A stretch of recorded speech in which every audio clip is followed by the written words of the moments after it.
يا أيها الذين آمنوا اتقوا الله ولتنظر نفس ما قدمت لغد واتقوا الله إن الله خبير بما تعملون.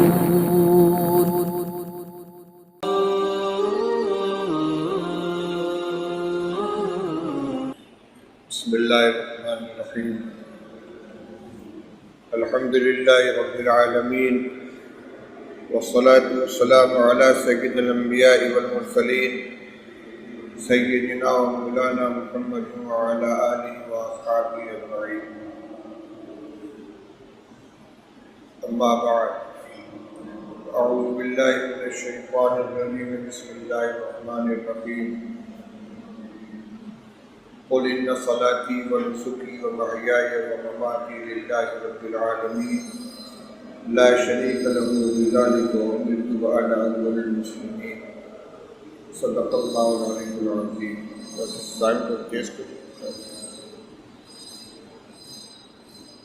محترم بزرگ و عزیزوں اور بھائیوں، ذی الحجہ کی آج 8ویں تاریخ ہے، یعنی پہلا عشرہ ختم ہونے کے قریب ہے۔ آپ حضرات بار بار سنتے ہیں، آپ کے علم میں ہے کہ رمضان ذی الحجہ کے پہلے عشرے کی بہت زیادہ فضیلت ہے۔ نبی کریم صلی اللہ علیہ وسلم نے ارشاد فرمایا کہ ما من ایام العمل الصالح فیہن احب الی اللہ من هذه الایام العشرہ، کوئی دن ایسا نہیں ہے جس میں کیا جانے والا نیک عمل اللہ تعالیٰ کو ان 10 دنوں میں کیے جانے والے نیک اعمال سے زیادہ محبوب ہو۔ قالوا وللجہاد فی سبیل اللہ یا رسول اللہ، لوگوں نے عرض کیا کہ یا رسول اللہ، اور دنوں میں کیا جانے والا جہاد کا عمل بھی اس سے زیادہ محبوب نہیں ہے؟ آپ نے فرمایا کہ ہاں، اور دنوں میں کیا جانے والا جہاد بھی ان ایام میں کیے جانے والے نیک اعمال سے زیادہ محبوب نہیں ہے، الا یہ کہ کوئی شخص اپنی جان اور مال لے کر نکلے اللہ کے راستے میں اور کچھ واپس لے کر نہ آئے، یعنی مال بھی قربان ہو جائے اور جان بھی قربان ہو جائے، اس کا درجہ بڑھا ہوا ہوگا۔ پھر نیک اعمال کے اندر ہر طرح کے نیک اعمال شامل ہیں، جن میں نفلی روزے بھی ہیں۔ پہلی ذی الحجہ سے لے کر 9ویں ذی الحجہ تک روزانہ روزے کی فضیلت یہ بیان کی گئی، 8ویں ذی الحجہ تک کہ گزشتہ 1 سال کے صغیرہ گناہوں کے لیے یہ کفارہ ہے۔ اور 9ویں ذی الحجہ کے بارے میں فرمایا کہ مجھے اللہ سے امید ہے کہ 9 ذی الحجہ کا روزہ 1 سال گزشتہ اور 1 سال آئندہ کے صغائر گناہوں کے لیے معافی کا ذریعہ بنے گا، کفارہ بنے گا۔ یہ تو نفلی عبادت ہو گئی، نفلی روزہ ہو گیا۔ ان کے علاوہ صدقات، خیرات، تلاوت، تسبیح، ذکر، ہر طرح کی عبادت اس میں کی جانے والی اللہ کو بہت محبوب ہے۔ روزے کا جہاں تک مسئلہ ہے، 8ویں تاریخ آج گزر رہی ہے، لیکن 9ویں تاریخ باقی ہے، جس کو یوم عرفہ کہتے ہیں۔ یوم عرفہ کے روزے کی فضیلت نفلی روزوں میں بہت زیادہ ہے، اس لیے اگر اور دنوں میں روزہ رکھنے کی توفیق نہیں ملی تو کم سے کم 9ویں ذی الحجہ کا روزہ ضرور رکھ لینا چاہیے، چونکہ اس کے بعد جو ایام ہیں وہ روزے کے لیے ممنوع ہیں۔ 10، 11، 12، 13 ان 4 دنوں کے اندر روزہ رکھنا منع ہے، اور ایک یوم الفطر میں، تو سال کے 5 دن وہ ہیں جن میں روزہ رکھنے کی ممانعت ہے۔ شوال کی پہلی تاریخ اور ذی الحجہ کی 10ویں، 11ویں، 12ویں اور 13ویں۔ ایک حکم جو ان ایام سے متعلق ہے وہ تکبیر تشریق کا ہے۔ 9 ذی الحجہ سے لے کر 13 ذی الحجہ تک کے یہ 5 ایام تشریق کہلاتے ہیں۔ ان کا خاص عمل ہے تکبیر تشریق کہنا۔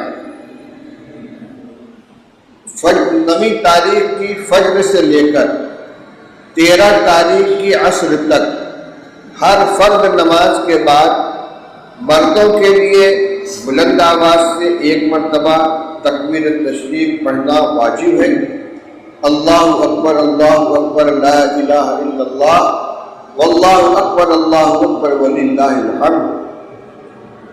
عورتوں کو اپنے اپنے گھروں میں نماز ادا کرنے کے بعد آہستہ سے اس تکبیر کو 1 مرتبہ پڑھنا ہے۔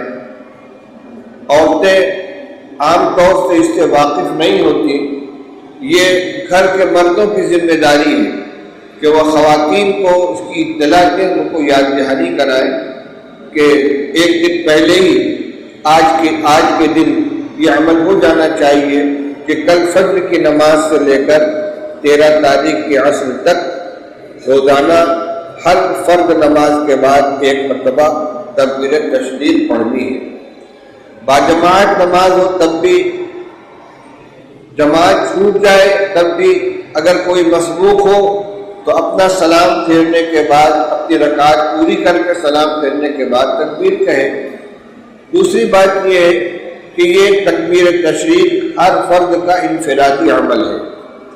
مطلب یہ ہے کہ جماعت کی نماز میں امام کے تکبیر کہنے کا انتظار نہیں کرنا ہے کہ امام صاحب تکبیر کہیں گے تب ہم کہیں گے۔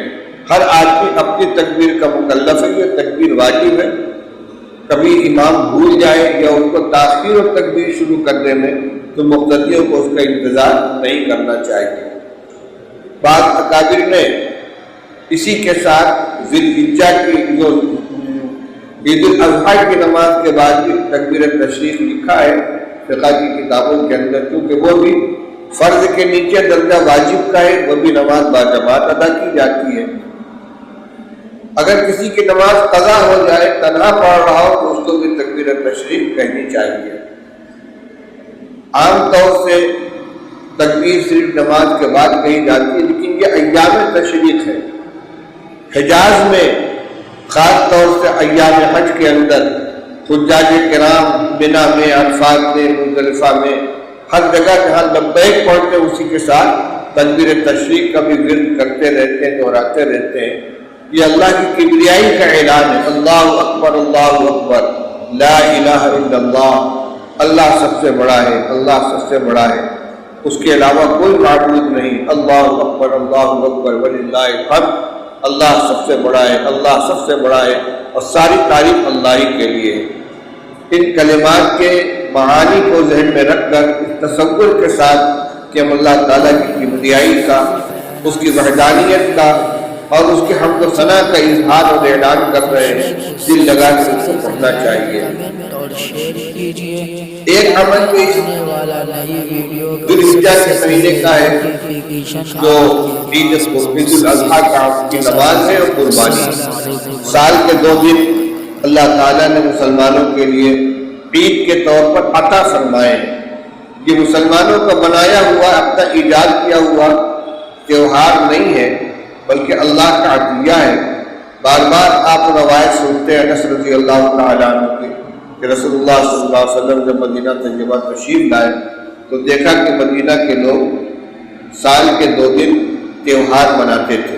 آپ کی تشریف آوری کے پہلے ہی سے آپ نے پوچھا ما آزادی یومان، ان دونوں تقدیروں کی کیا حقیقت ہے؟ ان کے پاس اس کی کوئی تاریخی سند نہیں تھی، اس کے پس پش کوئی تاریخی واقعہ یا کوئی قربانی یا کوئی خاص چیز ہو، ایسا نہیں تھا۔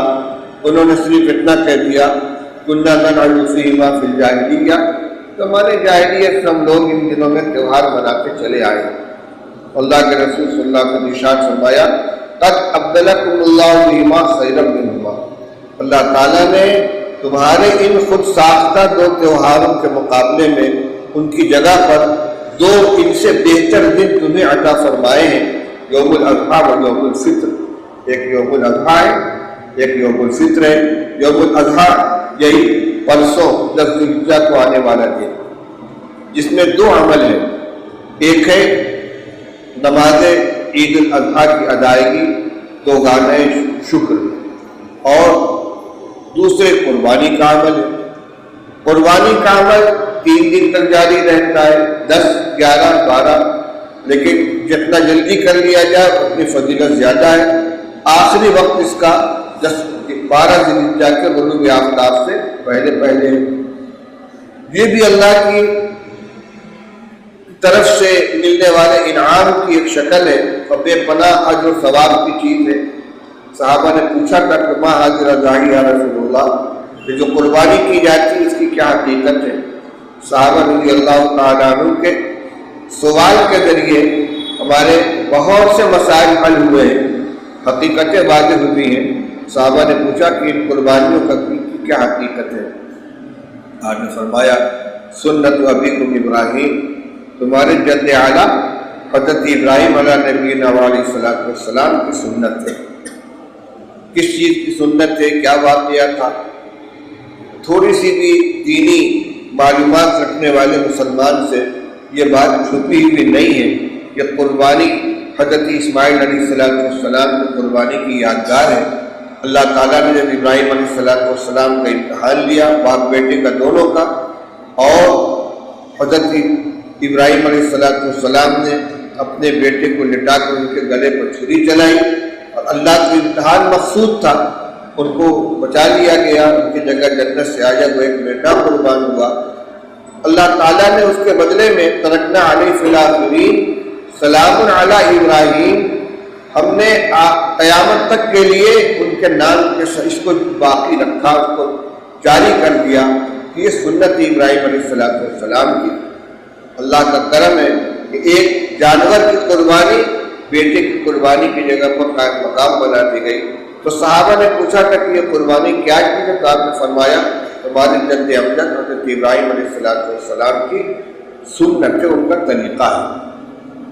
نقل کے اعتبار سے ان کا طریقہ ہے، اور درجے کے اعتبار سے یہ واجب ہے۔ اگر استطاعت ہے تو اس کا کرنا ضروری ہے، نہ کرنے والا ترک واجب کا گناہگار ہوگا۔ صحابہ نے پوچھا فما لنا فیہا یا رسول اللہ، سنت ابراہیم علیہ السلام کی ہے، ہم کریں گے تو ہمیں ملے گا کیا؟ آگے فرمایا بکل شانۃ حسنۃ، ہر بال کے بدلے ایک نیکی ملے گی۔ صحابہ نے پوچھا فی الصوف یا رسول اللہ، بعض جانور وہ ہوتے ہیں جن کے بدن پہ بے شمار بال ہوتے ہیں، جیسے بھیڑ ہے، مینڈھا ہے، دمبا ہے، کیا اس میں بھی ہر بال پہ ایک نیکی ملے گی؟ آگے فرمایا فی الصوف بکل شانۃ حسنۃ، ہاں بھیڑ کے اندر بھی ہر بال کے بدلے ایک نیکی ملے گی۔ اس اعتبار سے دیکھا جائے تو بھیڑ کے اندر زیادہ اجر و ثواب ہے، لیکن اجر و ثواب کی مختلف جہتیں ہیں۔ اچھی قربانی کرنا اور تندرست اور فروا جانور قربان کرنا، اس کا اجر و ثواب الگ ہے۔ جتنے زیادہ اخلاص کے ساتھ آدمی عمل کرے گا اس کا ثواب اجر و ثواب الگ ہے۔ اس لیے کسی حیثیت سے کسی جانور کی قربانی بہتر ہے، کسی حیثیت سے کسی جانور کی قربانی بہتر ہے۔ یعنی میرے کہنے کا یہ مطلب نہیں ہے کہ مینڈھی کی قربانی میں فضیلت بکرے کے اندر نہیں ہے، یا اور دوسرے جانور قربان کی جاتے ان میں نہیں ہے۔ سب رسول اللہ صلی اللہ علیہ وسلم سے ثابت ہے، صحابہ کرام رضی اللہ عنہ کے عمل کے اندر رہا ہے۔ ہاں خود رسول اللہ صلی اللہ علیہ وسلم سے جو قربانی کرنے کا عمل منقول ہے وہ سینگ دار مینڈھے تھے۔ ذبح رسول اللہ صلی اللہ علیہ وسلم کبشین اقرنین املحین موضوعین، آپ نے 2 مینڈھے قربان کیے جو سینگ والے تھے، چت کبرے تھے اور خسی کیے ہوئے موضوعین، تو یہ آپ نے قربانی کی تھی۔ اور ویسے حج کے موقع پر رسول اللہ صلی اللہ علیہ وسلم نے 100 جانوروں کو قربانی کی ہے۔ آج فرمایا طیبوا بہا نفسا، قربانی خوش دلی کے ساتھ کیا کرو، یعنی بوجھ نہ محسوس ہو کہ اتنا پیسہ خرچ ہو گیا، بلکہ خوش دلی کے ساتھ کہ اللہ تعالیٰ ہمیں اس کی استطاعت عطا فرمائی ہے اور ہمیں قربانی کا موقع عطا فرمایا ہے، نیکی کمانے کا اتنا بڑا ذریعہ عطا فرمایا ہے، تو خوش دلی کے ساتھ، شوق کے ساتھ جو قربانی ہونی چاہیے، خود رسول اللہ صلی اللہ علیہ وسلم اپنے ہاتھ سے قربانی کرتے تھے۔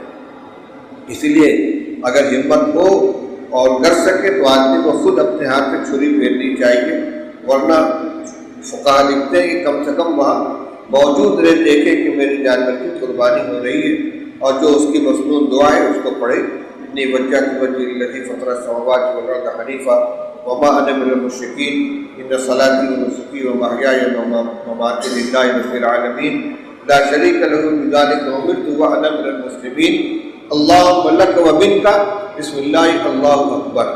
یہ اس میں ساری دعا تو مصنون ہے، لیکن بسم اللہ اللہ اکبر یہ لازم ہے۔ اگر یاد رہتے ہوئے اور بسم اللہ ترک کر دی تو وہ جانور حلال نہیں ہوگا، مردار ہو جائے گا، اس کا کھانا جائز نہیں ہوگا۔ اور یہ صرف بقرعید کی قربانی کا مسئلہ نہیں ہے، ہمیشہ اور ہر جانور کے لیے۔ مرغ دکان کے اوپر بہت سی جگہ ذبح کرنے والے ملازمین ہوتے ہیں، اب کسی کو اگر 10 کلو گوشت چاہیے اٹھاتے ہیں، چھری پھیر کے چلے جاتے ہیں۔ جو خریدار جائے اس کو دیکھنا چاہیے اور اس کا اہتمام کرنا چاہیے، یاد دہانی کر بسم اللہ پڑھ کے چھری چلانا۔ اگر مرغ بھی قربان کرنے کا بغیر بسم اللہ اللہ اکبر کہے صرف گردن کاٹ دینا حلال کرنا نہیں ہے، اللہ کا نام لینا ضروری ہے۔ مرغ ہو، جو بھینس ہو، اونٹ ہو، بکری ہو، مینڈا ہو، ہر ایک کے اوپر۔ ہاں بھول جائے کوئی اگر اور بھول سے رہ جائے بسم اللہ تو اس کی وہ معاف ہے۔ حضور صلی اللہ علیہ وسلم فإن اسم اللہ فی قلب کل مؤمن، ہر مومن کے دل میں اللہ کا نام ہوتا ہے، لینا بھول گیا، لیکن جس کو یاد ہے اور بسم اللہ پڑھنا اور لاوالی پن کی وجہ سے چھوڑ کے تو جانور حلال نہیں ہوتا۔ دوسری بات یہ ہے کہ اگر چھری پر ایک سے زیادہ آدمی کا ہاتھ لگ گیا تو سب کا بسم اللہ پڑھنا ضروری ہے۔ قصائی ہے وہ جانور کو پکڑے ہوئے، وہ چلاتے رہے بسم اللہ اللہ اکبر، اور چھری پھیرنے والا بسم اللہ نہ پڑھے تو یہ حلال نہیں ہوا، چھری پھیرنے والے کو پڑھنا ہے۔ اور اگر اس پر ایک آدمی نے اور ہاتھ لگا لیا تو دونوں کو پڑھنا چاہیے، اس کا خیال کریں۔ اور یہ مسائل عام طور سے بیان ہوتے رہتے ہر سال تقریباً۔ بہتر یہ ہے کہ اللہ نے اگر استطاعت دی ہے تو اپنے گھر میں استعمال کے ساتھ ساتھ اپنے پڑوسیوں، غریب رشتہ داروں اور ضرورت مندوں کا خاص طور پر خیال رکھیں۔ تحفہ ہدیہ کے طور پر بھیجنا وہ بھی اس میں صلہ رحمی کے اندر شامل ہے، لیکن ضرورت کی بنیاد پر خاص طور سے وہ جن کے گھر میں قربانی نہیں ہوتی ہے ان کے یہاں پکانے کے لیے گوشت بھیج دینا چاہیے۔ یہ بلکہ یہاں تک لکھا ہے کہ 3 حصے کر کے، ایک حصہ اپنے لیے، ایک اعزاء و اقربا کے لیے اور ایک فقراء و مساکین کے لیے۔ اتنا نہ کر سکے تو جتنا ہو سکے کم سے کم اتنا بھیجنا چاہیے۔ یہ ضروری باتیں تھیں چند آپ کے سامنے عرض کی گئی۔ اللہ تعالیٰ ہم سب کو عمل کرنے کی توفیق عطا فرمائے۔ وآخر دعوانا الحمدللہ رب العالمین۔